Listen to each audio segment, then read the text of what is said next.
The world as we know it today was first defined by men in ships. Therefore, no country, especially Canada, bordered as it is by 3 oceans, can be indifferent to the history of shipbuilders and sailors. Our nautical past is of significant interest to the Canada Post Corporation because the very beginnings of our national postal system were strongly linked to Europe via the Atlantic Ocean, and the first post office was established on the East Coast in Halifax in 1754. So the evolution of our national postal system is an intrinsic link to the nautical history of our country, and Canada Post Corporation has made a commitment to the preservation of this heritage. Milestones in the evolution of this seafaring history have long been commemorated by Canada Post with the issue of special edition stamps. 2 of these stamps would honor a sailing ship, the men who built her, the crew, and her captain. They are reflections of an era when Canadian nautical prowess was recognized around the world. It was a time of Canadian legends and seafaring heroes. Canada Post Corporation is proud to present this very special program honoring Canada's greatest sailing ship and the role she proudly continues to carve today.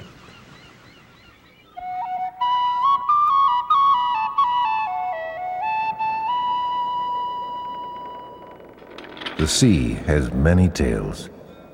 This is the story of a fishing vessel called Schooner. My voice is as clear as the chime of the bell. It is the voice of the ship they call Schooner.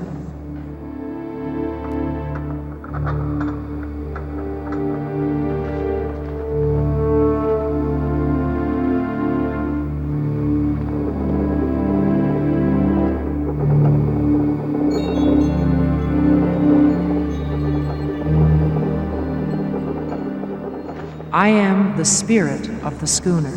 The oceans I sail are my essence, keeping me fast and trim to challenge the crews who work me.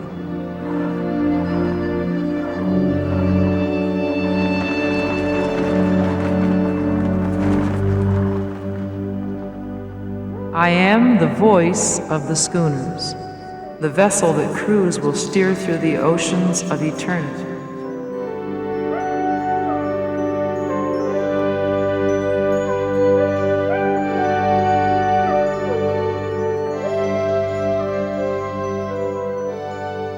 For those who hear my voice and heed the call, they too will join with my spirit to become forever young.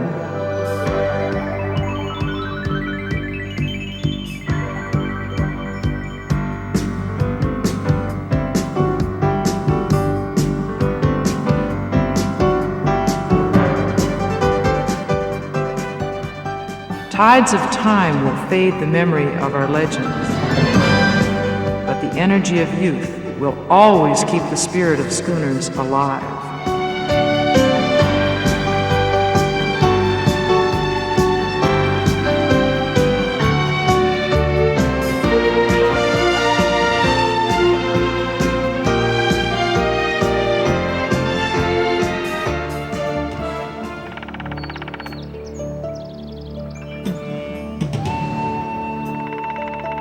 We are made of fir, oak, and pine. Many of us came from the majestic forests of New England and Nova Scotia. We are as strong and proud as the trees we once were, and when honed by the craftsman's hand, we are reincarnated as sleek sisters who capture wind and water with the simplest of rigging, but with the greatest of speed. We became the vessel man called schooner.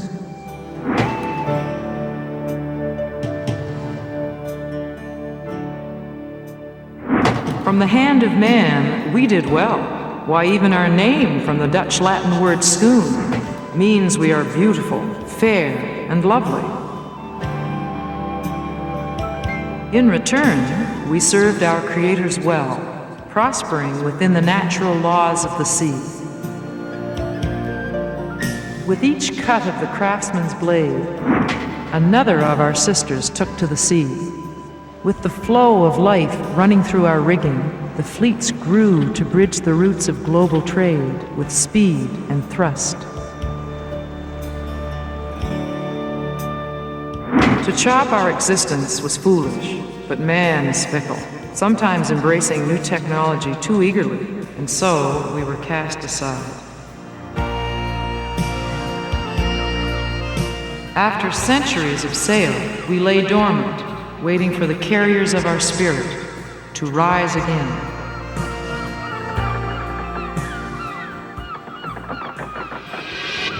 The waiting wasn't for long. It never is.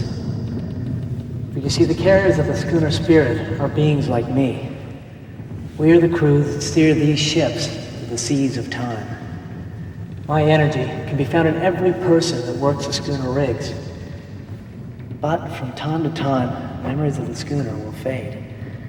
It is then that true like myself materialize to keep the magic and the legends of these ships young. We've done so since their beginnings. Some history books will tell us how the first dream of the schooner was born in Scandinavia in the 1600s. It tells us that very quickly the seaworthy design was adopted and improved upon by people throughout Europe who harvested the sea. By 1790, schooners formed a strong part of the British naval fleets, and an expanding American Navy was realizing the value of this fast-moving, relatively small vessel. The threat of conflict arising from ships arriving by sea became very apparent to Canada by the early 1800s. Her vulnerability to attack on her eastern shores and the Great Lakes spurred the construction of mighty forts. These structures were brilliant in design, and their mere presence became an effective deterrent to would-be attackers. But for the villains who avoided land, there were no fixed guns that could deter their attacks.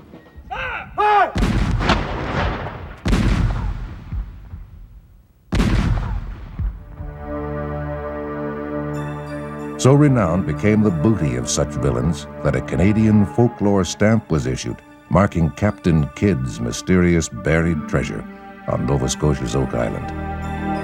These were ruthless, bloodthirsty buccaneers. They terrorized villages and attacked the heavy, slow-moving cargo ships from Europe.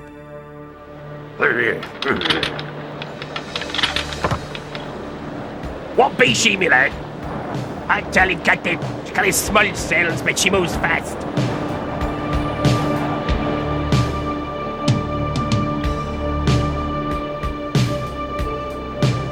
Speed means no.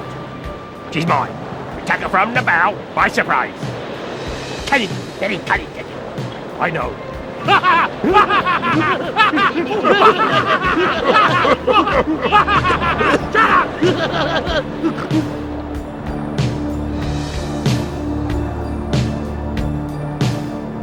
But unknown to these grisly individuals, the evolution of the sailing ship itself would eventually provide a very effective defense against their wanton plundering.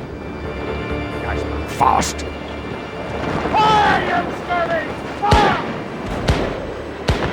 The schooner, the ship they say skims across the sea, became the backbone for international trade. Schooners carried large cargoes. Their rigging was easy to handle, but most valuable, they were incredibly fast. Begging your pardon, Captain. Will the lads trim sail to give chase? Nay, you bloody fool. Not be catching her. One of them new schooners. But before long, evil triumphed, and the schooner itself would carry cargoes of opium and slaves. Eventually, the power of the big gunships put an end to the schooner's involvement in conflict.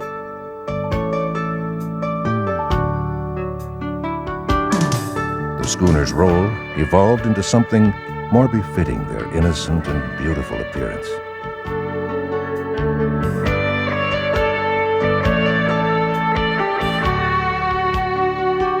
It was hard to imagine that such humble vessels would rise to world acclaim, but they did. Not through conflict, nor trade in exotic ports of call, but through the decent work of fishing. It was in this role that schooners from Canada and the United States would capture the attention of presidents, prime ministers, kings, and people throughout the world.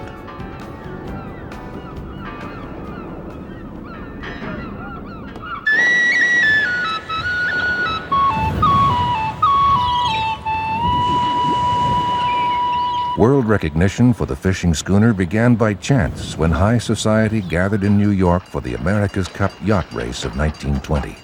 Something in the extensive press coverage of those races caught the eye of a newspaper man north of the border in Nova Scotia, Canada.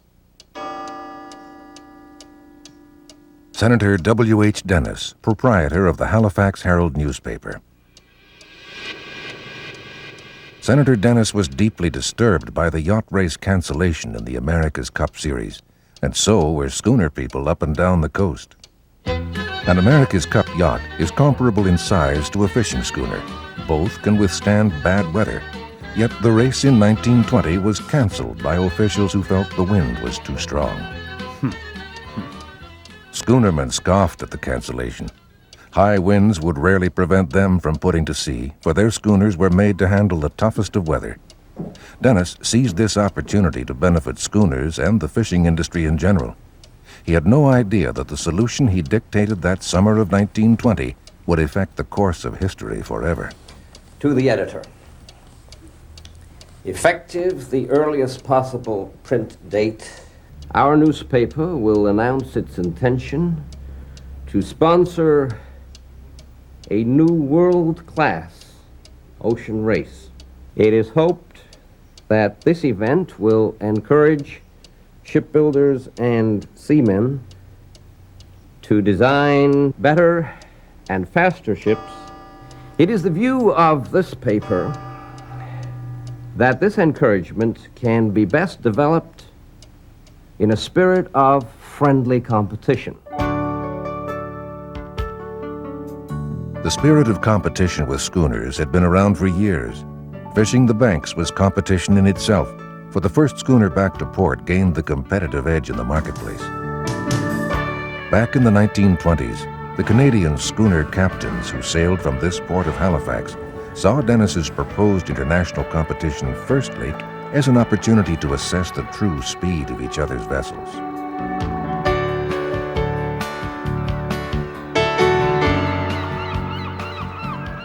It was also a rare opportunity to compare the performances of the great vessels from the Lunenburg shipyards in Nova Scotia with schooners built in the Massachusetts yards.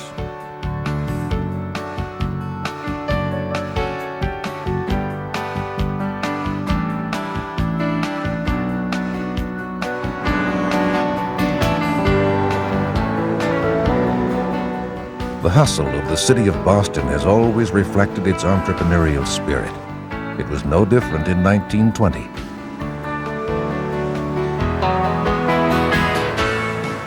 People were quick to realize the international event could bring the development of faster schooners. Businessmen in the fishing industry supported the idea. Interest in steam-driven ships waned as attention turned to the magnificent sailing vessels that hailed from Gloucester, Massachusetts, up the coast from Boston.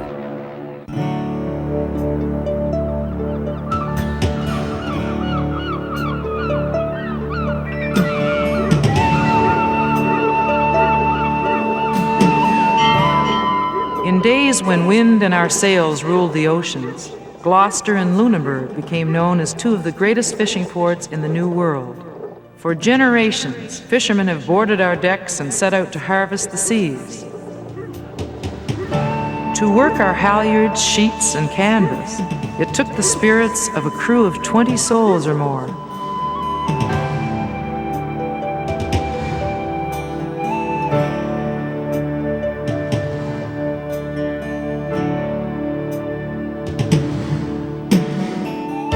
We are large and beautiful. From bow to stern, we can span a city block. Our masts can dwarf a 10-story building. Our captains were proud and confident, many of them immigrants from Nova Scotia. Most of them received the honor of mastering a lady born of the Essex shipyards, a stone's throw from Gloucester. Indeed, the rich fishing grounds of the North Atlantic had spawned the greatest of sailing schooners. Slowly, as the world noticed us, it echoed the names we were called. Salt bankers, knockabouts, Grand Bank ladies. 1920. Schooner captains from Canada and the United States rallied to the call for Dennis's first international event. Was it the $3,000 prize? Nobody will ever know. Elimination races were held off Boston, Massachusetts, and these determined that Esperanto would represent the United States. Similar Canadian trials determined Delawana would sail for Canada. Despite a valiant attempt, Delawana was no match for Esperanto, which triumphantly took the first international trophy to Gloucester, Massachusetts. But her victory was short-lived. In 1921, Esperanto struck a wreck off Sable Island and sank.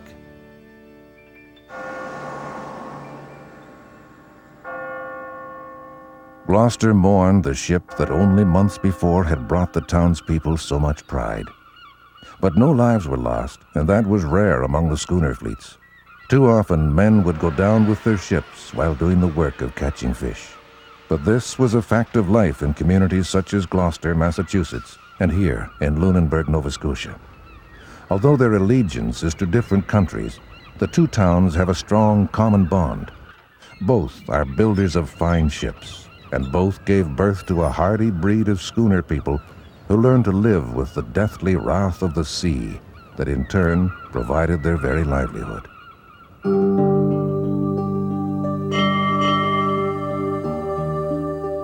Behind the schooner window, a memorial room dedicated to our crews who lost their lives while fishing the great seas.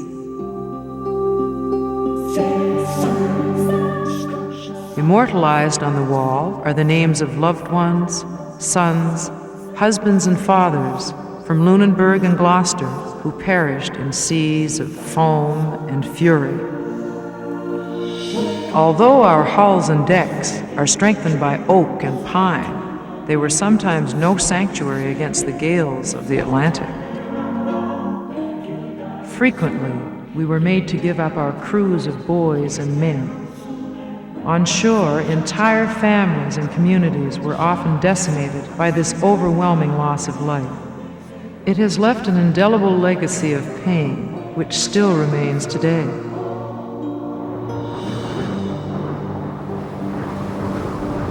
Cape Spear, Newfoundland. Beyond this rocky shore, a huge body of sea. Half a world away, the next piece of land is Europe.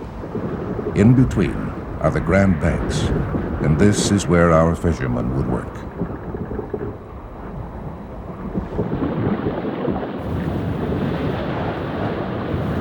There were no radios.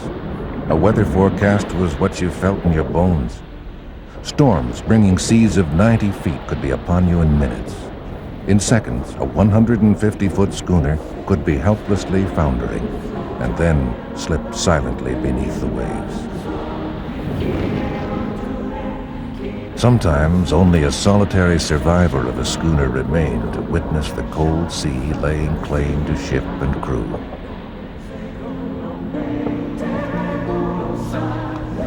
Some schoonermen were swept overboard and lost at sea. Others were cut off from their vessel by fog and disappeared forever.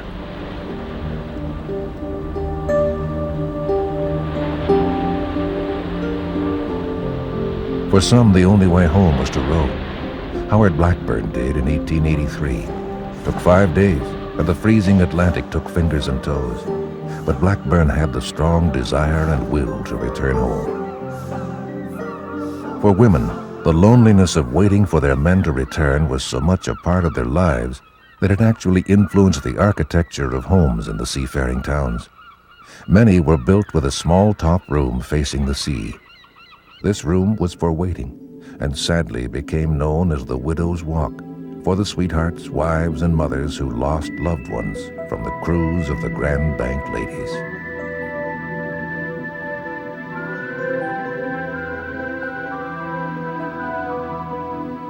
The wind blows cold across the lonely sea. My love unfolds in precious memories.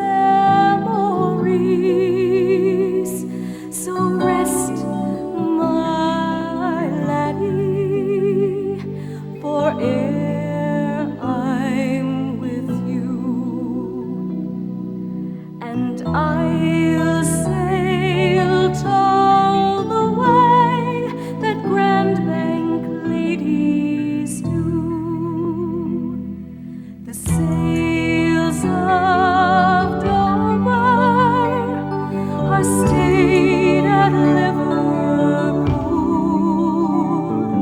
The Gloucester rovers have said a prayer for you. 'Tis a sad day, laddies, and sure you've heard the news.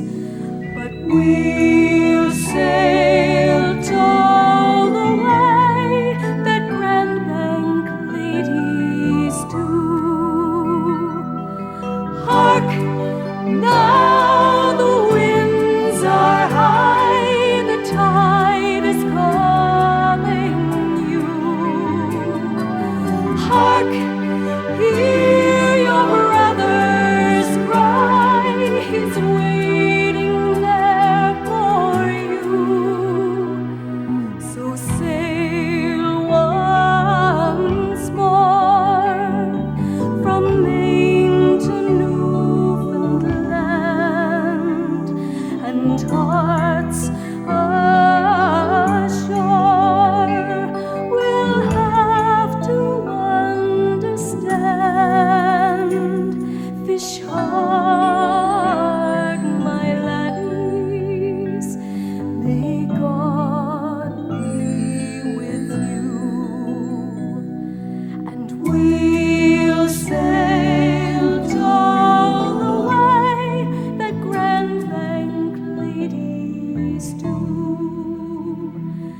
And we'll sail all the way that Grand Bank ladies do.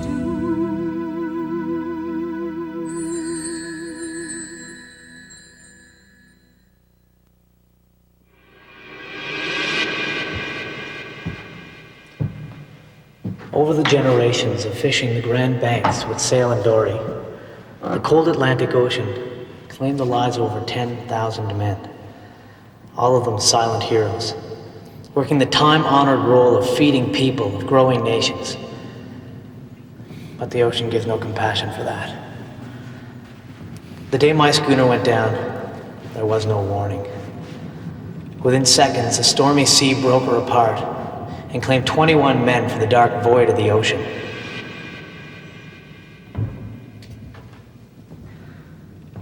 Because of the nostalgia and the deep sentiments that surrounded the schooner fishing fleets, any racing of the vessels was conducted with respect and honor.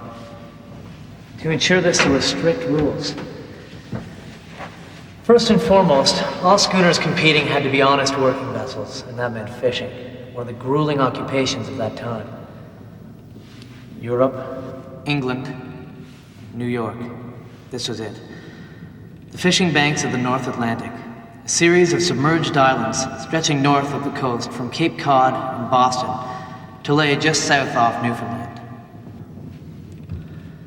Turbulent seas, wild currents, and wind make this part of the North Atlantic one of the most unpredictable bodies of water in the world. Working in these elements was a hard life. The Atlantic banks, home to a bounty of fish. But Mother Ocean would not part easily with her harvest. Summer or the icy wet cold of winter, you fought for the catch. Sometimes one fish at a time. You caught them, cleaned them, salted them. If lucky, a man could earn $1.50 a day. Below our decks, salt bins and storage, stark spaces built for bountiful catches and not really for those who work the sea. I wish I could offer more, but our main purpose is to carry the catch home as quickly as wind will permit. Even though we may spend months on the banks, we can offer little comfort to the souls who rely on us for their livelihood and for life itself. But there is one small place we can offer comfort, a space to go between the 16-hour shifts. Tucked away up front is our forecastle, the bow. It's your space to move around, to be human, a place to lift the spirits of the schooner crews. Canada lost the first event in 1920. In 1921, public pressure was on Canadian captains to get the trophy back. National pride was at stake. Angus? Are you coming in, Angus? Angus, this is important. The event did spur the design of new schooners. Some financial partners wanted these new designs to perfect speed, since first back to port meant the best return on the investment. And if the design for speed meant lower construction costs at the sacrifice of crew's comforts, so be it. But when the captain had the final say, no way would speed or economy take precedence in a vessel's design. Halifax is on the line. They want a reason for all the new work on the bow. I told you, Angus, it's the money. Did you tell them? You didn't tell them, did you? Gideon. Captain Walters of Nova Scotia echoed the sentiments of all schooner masters. If speed meant compromise, it would not be at the expense of weakening a ship's ability to be pushed hard at sea. She must always be large to fill with fish, and design will never take away what little comfort a crew has. Come on, Angus. How could I say anything? You know as well as me when they approved the last set of plans, they said no more money, remember? They said not a penny more, never. They approved of a ship that would race. This schooner's a fishing vessel first, isn't it? Angus, they won't go for it. You're making the bow higher. She's gonna be slower in the sea, and they don't want that. Boys need proper headroom in the crew's quarters. You're adding half a ton, Angus. Crew will be an awful lot handier if they know they don't have to hunch up to eat their supper. Nobody can expect a fisherman to live like a sardine at sea. We can't sacrifice the crew's rights for speed. Well, if the Gloucestermen knew, they wouldn't race against us, now would they? I guess so. I hope you do well in this darn thing, Angus. You better. You know who the Duke of Devonshire is? Well, let me tell you, Angus. He's royalty, and he's gonna drive the first spike in the keel. And the whole world's gonna find out about this darn thing. Eventually, all agreed, and the schooner was built without compromise. Did the larger bow slow the ship down? Doubt it. Angus's schooner was called Blue Nose. The birth of any Canadian schooner was reason enough for celebration. And why not? Schooners built along the St. Lawrence River in Quebec and in the Maritimes were considered among the finest by international boat builders, and therefore worthy of a ceremonial christening. But in 1921, in Lunenburg, Nova Scotia, one particular launch was capturing almost everyone's attention. As it was with most of the 100 or more Grand Bankers built here, this bow was dampened with something special. But many who were close to the ship's creation said what was special was in the wood of the schooner's hull, and this would make her fast.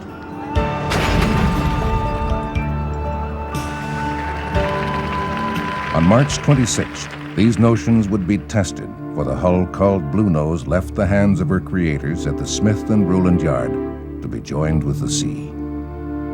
Blue Nose fever gripped Canadians as this proud new ship won all the Canadian elimination trials. Blue Nose was to challenge the Gloucestermen for the second international event. Off Boston, Massachusetts, trials determined the Elsie would defend the title for the United States against Blue Nose. Elsie put up a valiant fight, but she was no match for the new Lunenburg schooner. In 1921, Blue Nose brought the trophy home. Finally, Canada had created a heroine of her very own, and the entire nation was ecstatic.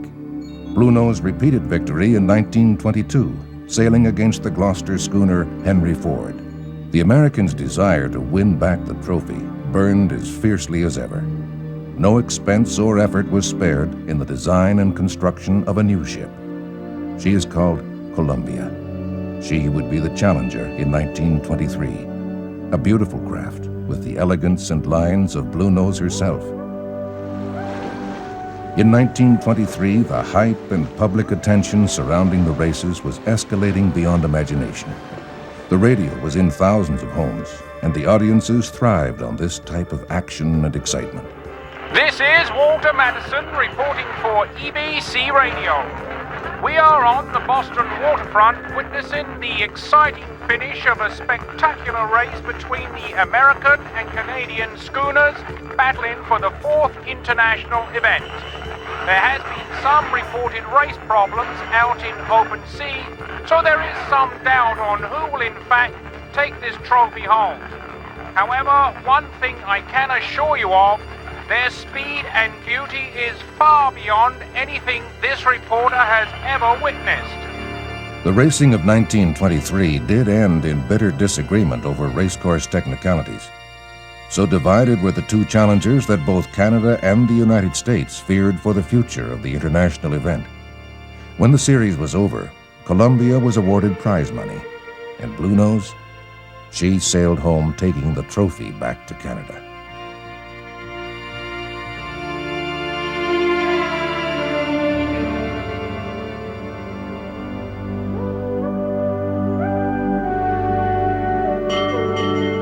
As time passed, the absence of publicity and the champagne receptions that came with the races bothered our schooner crews less and less. They were now reaping the benefits of our new designs. Henry Ford, Columbia, and Bluenose were proving to be excellent fishing schooners, achieving tremendous speed and working in total harmony within the natural laws of the sea. But our magic and spirit had touched the people of the eastern part of the continent. They wanted to see us more and more.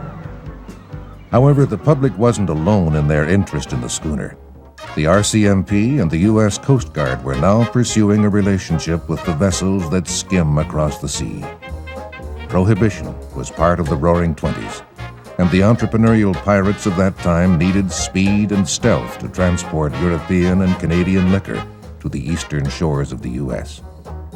This speed once again came from the schooner, and she was called by a new name, Rum Runner. The rum runners and the lawmen who pursued them were creating colorful folk legends of their own. This was adding to the public knowledge of the ships and was spurring more interest to have them race internationally again. But even this new public pressure could not break the bitterness of the 1923 races. It lasted 8 years. The deadlock was finally broken in 1930 through the resources of Sir Thomas Lipton of the Lipton Tea Company in England. The Lipton Sailing Trophy was granted to Gloucester, Massachusetts for competition between Americans only. But 1930 was also Gloucester's 300th anniversary. Because of the anniversary celebrations, the rules were bent just enough so that a ship from another country could race.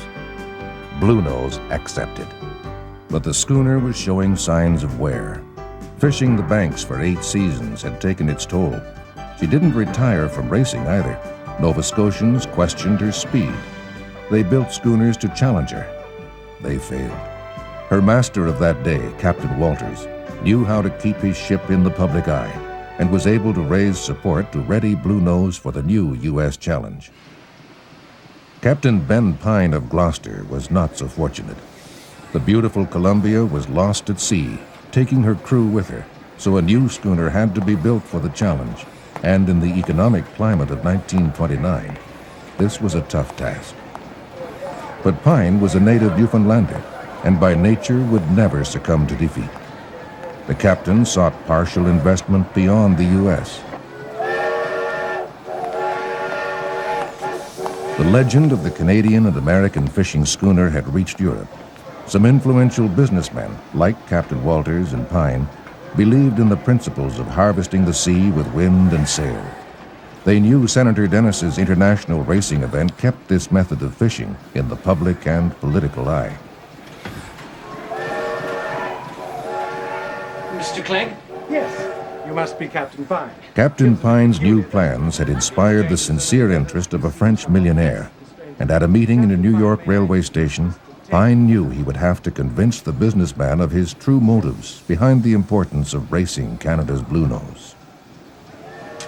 Mr. Tabo is more comfortable with his native French language, so if there are no objections, I will represent his interests. Of course. Good. Captain Pine, As you are aware, the Tabo family are great admirers of the Gloucester fishermen. It is obvious from the design of your proposed vessel that she will be built to race.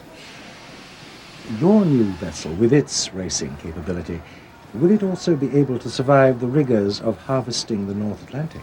The ship will be fast. But it's the schooner design that gives the strength to face the North Atlantic. She'll have large holds to fill with fish. And this ship will prove that the only real way to harvest the Grand Banks is by wind and sail and the speed of the schooner.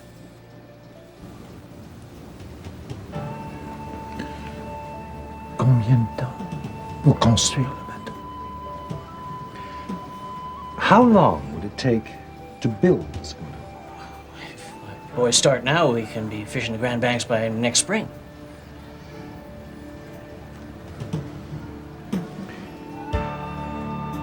Mr. Tabo is prepared to support your venture with an investment of $30,000. His wife will also agree to advance you a further $10,000. Congratulations, Captain Pine. Gentlemen, I'm extremely grateful.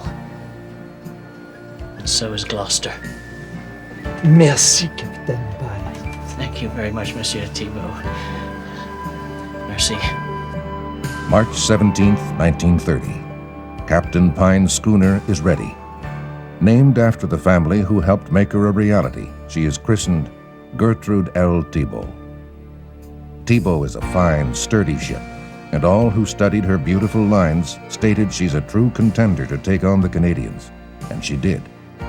Racing off Gloucester for the Lipton Trophy, she became the first schooner in history to beat Bluenose.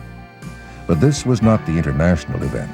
A challenge for this was issued immediately from Gloucester. In 1931, it seemed as if the old magic had returned as Bluenose and Thibault raced each other for Senator Dennis's international trophy. But the Canadian ship couldn't be beaten. Bluenose kept the cup in Canada. But as the two ships resumed fishing, it became obvious something was wrong.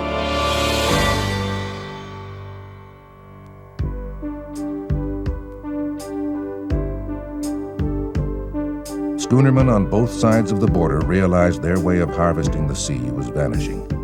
The threat of the motorized vessel and its potential to overfish was now becoming a reality. Out of deep concern, the schoonermen sailed to Washington in the hopes of bringing the problems to the president's attention. The president needed little persuasion to oblige them with a personal visit. Captain Pine, I'm Roosevelt. Beautiful day, isn't it? Good for the soul, wouldn't you agree? Yes, sir. I'm somewhat unprepared. I'm honored. No, it is I who am honored. This ship of yours has stirred the spirit of Americans from Los Angeles to Cape Cod. I can finally see why. Like the sea itself, she is a thing of beauty. Thank you, sir. She represents many good things. I know she does. Sometimes things have to change, Captain Pine. Unfortunately, not always for the best. Pine's abrasiveness didn't seem to disturb the president. One wonders why. It's important for you to know I share your concerns over the North Atlantic deep-sea fishing industry. I suggest you and your colleagues meet with my fisheries officials as soon as possible. Shall we say 3 o'clock today? That sounds fine, sir. Good. Oh, by the way, I'll be discussing the fishery problems with the Canadian Prime Minister. It would be nice if I could tell him that Thibault will race Bluenose again. Wouldn't you agree? The president's admiration for the fishing schooner was obvious. No one will ever know whether that's really what drew him to the wharf. One thing that did come from the meeting, though, Bluenose and Thibault were brought together once more. This happened not in open sea, but at the 1933 World Fair in Chicago. Amidst an international ethnic theme, thousands of spectators were able to walk the decks of the Grand Bank ladies. 2 years after Chicago, Bluenose and her crew were on display again. This time it was in England, where Bluenose became a favorite of King George himself. Canada recognized the international respect Bluenose had gained by issuing stamps in her honor. One of which, depicting racing in 1926, became a classic sought by collectors around the world. In 1938, she's immortalized on the 10-cent coin. But the ship herself is deteriorating, as are relationships between her captain and supporters. Nonetheless, in 1938, another race was announced. But Bluenose desperately needed repairs, and because of lack of support, most of the funding for this came from the captains themselves. At the modest signing ceremony, it became clear interest was fading. In fact, the end of an era was approaching. Overshadowing the event was the threat of World War II. The banks would soon be the domain of the U-boat, not the schooner. The event was spectacular, a tie until the fifth race when Bluenose triumphed and thus kept the trophy in Canada. But world attention was elsewhere. For the returning crew, there were no cheering crowds and no champagne. It was as if the event had never taken place, and nobody felt the sadness more than the captains.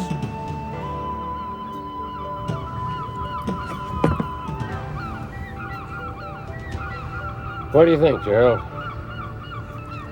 I think it was inevitable, Angus. It was just a matter of time. Everything changes in time. Much time will pass before schooners from Massachusetts race those from Lunenburg again. I know. Tell you something, though, Gerald. One thing time can't change is the idea of the schooner. Their spirit will never die. I think we need a little drink. Something to rekindle our spirits. Right, Angus. The spirit of the schooner was fading, and the ethics behind harvesting the sea by wind and sail were soon to pass into the realm of history books. But a far darker fate was on the horizon. All the magnificent schooners that took part were soon to die an untimely death and be lost forever. In a strange twist of fate, all of our sisters in the international event were to meet tragic ends. In 1946, Bluenose struck a reef off Haiti. Her tired hull, unable to withstand yet another beating, broke apart and sank. Whilst other schooners survived and became stark wooden skeletons etched against the horizon, the T-boat was not to be one of them. She was torn apart on rocks off the coast of Venezuela 2 years after Bluenose.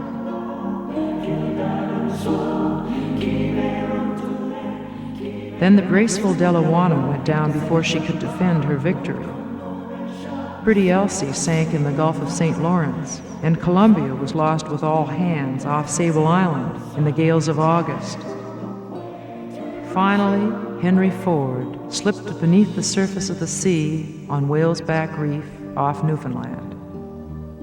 It seemed as if the day of the schooners, the Grand Bank ladies, had truly passed, or had it? Truly past? No way. Fading, yes. By the mid-1940s, the schooners as working vessels were all but gone. From the thousands built in Massachusetts, Maine, Nova Scotia, and Newfoundland, only a handful survived, and these were scattered all over the world. And so too were the crews. But, ironically, this proved to be a blessing, for it meant the magic and the spirits of the schooners could rise again in many different places. But it would take time, and this time the magic would need the spirits of many different schooners. Although some Grand Bankers were preserved as museums, there was no collective interest in their revival until the 1960s, and this largely came about because of Hollywood. When MGM Studios wanted a replica of a ship for their movie Mutiny on the Bounty, they turned to the shipbuilders of Lunenburg, Nova Scotia. Many Canadians felt that if Lunenburg can build replicas for Hollywood, why couldn't one be built that reflected our country's national pride and heritage? The Olin's Brewery Company of Nova Scotia took this as an ideal opportunity to promote a new product line, and in 1962 they commissioned a replica of Bluenose. At that time they had no idea they had given to Canada Bluenose's daughter, and she was to become a romantic reminder of the past days of fishing with sail and dory.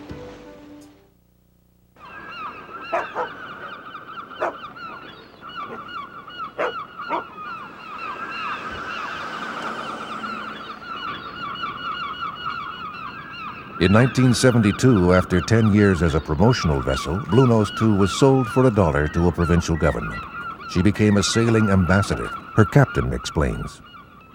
The ship is owned by the province of Nova Scotia and so is sent out to represent the province. Certainly when the ship is out of Canada, it is representing all of Canada. The reason they have the ship is also the historical value. It's the last of a ship that represents an era in history that ended in the 1920s and 30s. On Blue Nose 2's journey from Canada's east coast through the Panama Canal to British Columbia for Expo 86, we were to discover where and just how far this ship's story had traveled. In ports of call from Los Angeles to Vancouver, armadas of welcoming vessels would jam her passage. The thousands of small boats carried people wanting to see this living legend of nautical history.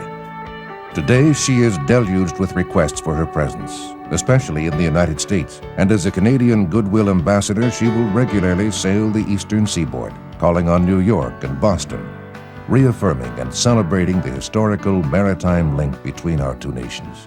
But for Canadians, especially the younger generation who live inland and are removed from the reaches of Blue Nose herself, little of this great national symbol is being remembered.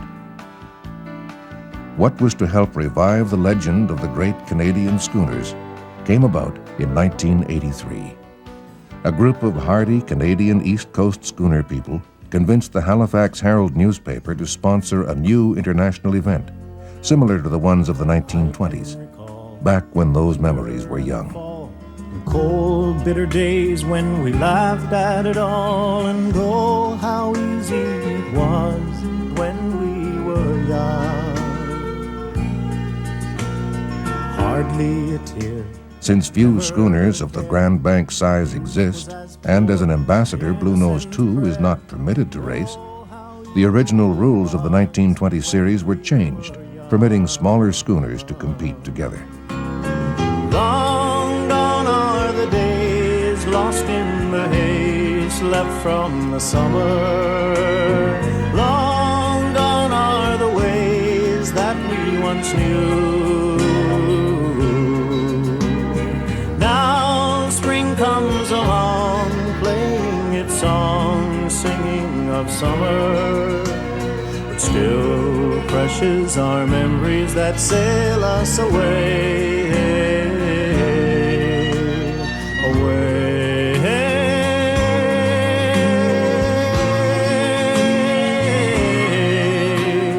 Back to the days when we were young. Finally, people could see us together again, and oh, how we really lived up to our name. We looked so elegant, so beautiful, so graceful. Some of our sisters were true classics and as old as 70 years, but they had been restored and maintained to perfection. Some of us were new, built lovingly upon traditional lines and plans. Some of us were tiny, some were large, but each of us was cherished and cared for by all.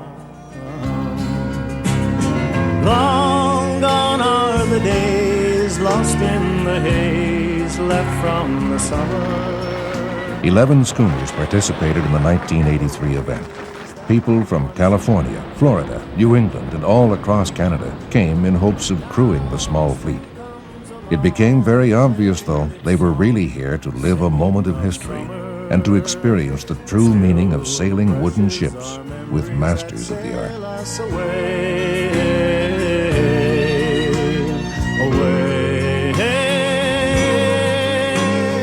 The 1983 International Trophy went to a Canadian, but for the people present, it was the event itself that seemed important. It gave the rare opportunity to learn the ways of the schooner, to pass on valuable knowledge to a new generation of young people. But still precious are memories that sail us away.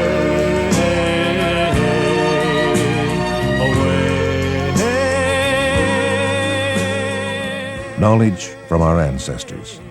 Half a century after they and their work of fishing with sail and dory are gone, we slowly recognize and teach the value of their ways.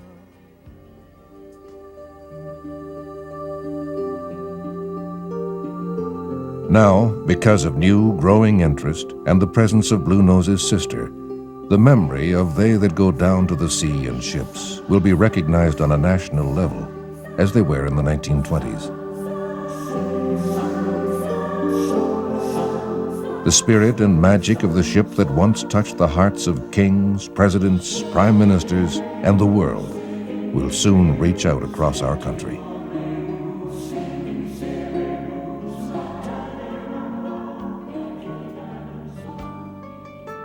Bluenose, too, now embarks on a special journey. Her course takes her up the St. Lawrence Seaway and into central Canada.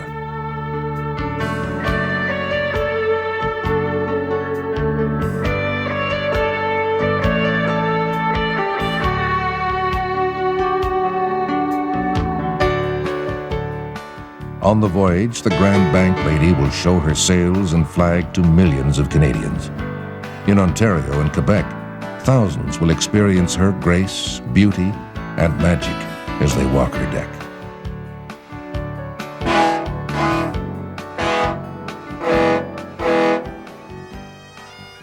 During the voyage, it becomes clear that all who see and touch Bluenose too become truly aware of the importance of national symbols that remind us of our country's very own rich history.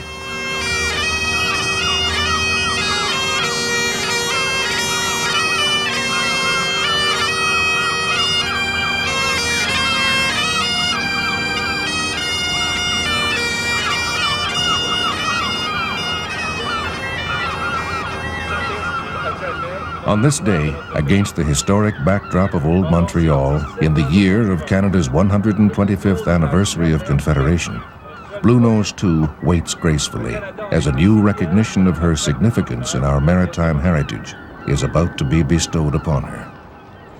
The 1929 stamp issued to recognize the accomplishments of the original Bluenose is featured on a special gift that we would like to present to Bluenose II today. Captain, it is my pleasure to present to you, on behalf of Canada Post Corporation, a special plaque bearing the image of the Bluenose stamp to commemorate Canada's most famous and beloved schooner as our country celebrates its 125th anniversary of Confederation. May it serve as a constant reminder of the pride of one Canadian company in the successes of its fellow citizens.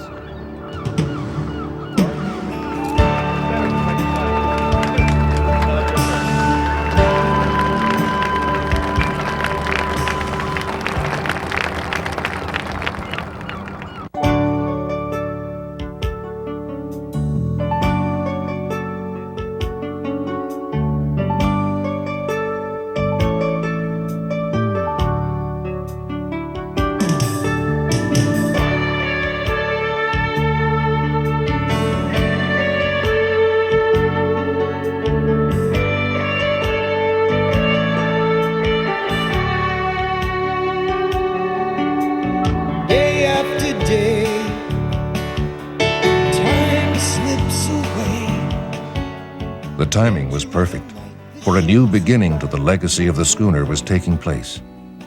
In Bluenose's wake, sailing ships throughout the nation and on the eastern seaboard are harnessing the wind to teach the young the ways of the sea. This is the place, the only place we never die. The International Schooner Festival took a true hold and has the chance for growth as each country alternates as host in celebration of their schooner heritage. These are blueprints for the future, designed in memory of a legend to be sailed in wooden ships and to be crewed by the young.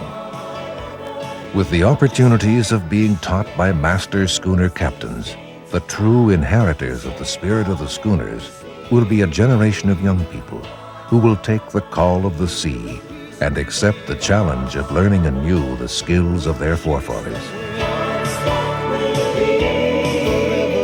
It became obvious then that the spirit of the schooner, working within the laws of the sea, will continue, and the legends will never die, for a new generation will now guard the natural forces of wind, sea, and sail.